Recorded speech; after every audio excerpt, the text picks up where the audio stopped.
Dans le monde numérique d'aujourd'hui, il est plus facile que jamais de copier, coller, remixer, télécharger et publier du contenu. Les œuvres d'art, les vidéos, les images et les écrits peuvent être inspirants, mais il est aussi facile de se les approprier sans y réfléchir à deux fois. Lorsque les gens tiennent pour acquis qu'Internet est accessible à tous sans condition, des problèmes juridiques et éthiques peuvent survenir. C'est pourquoi il est important de se renseigner sur le droit d'auteur et l'utilisation équitable. Vous pourrez ainsi reconnaître le mérite de quelqu'un ou recevoir le mérite qui vous revient. Donc, qu'est-ce que le droit d'auteur? La loi sur le droit d'auteur vous permet d'avoir le contrôle sur vos créations.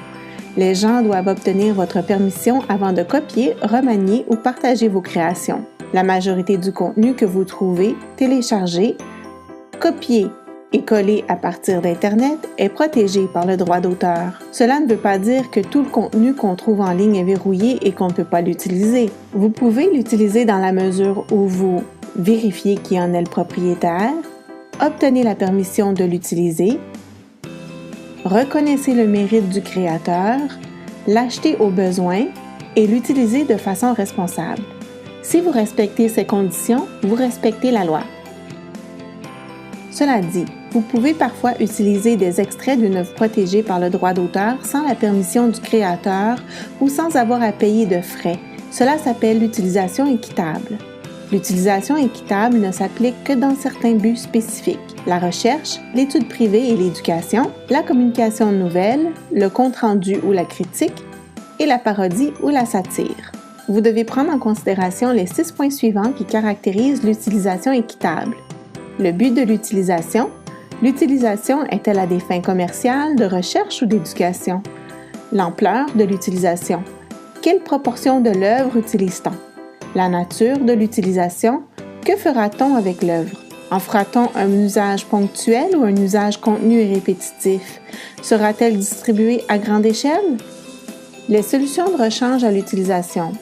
A-t-on absolument besoin de l'œuvre pour atteindre notre but? Pourrait-on plutôt utiliser une autre œuvre? La nature de l'œuvre. Sa diffusion est-elle dans l'intérêt public? S'agit-il d'une œuvre qui n'a pas été publiée? L'effet de l'utilisation sur l'œuvre. L'utilisation aura-t-elle un impact négatif sur l'œuvre originale?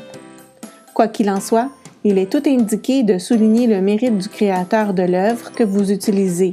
C'est une simple marque de respect. Donc, que devez-vous faire si vous trouvez quelque chose en ligne que vous voulez utiliser?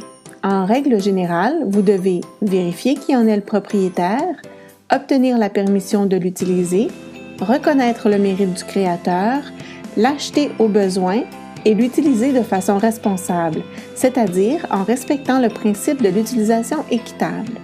Vous aimez créer, innover et inspirer les autres?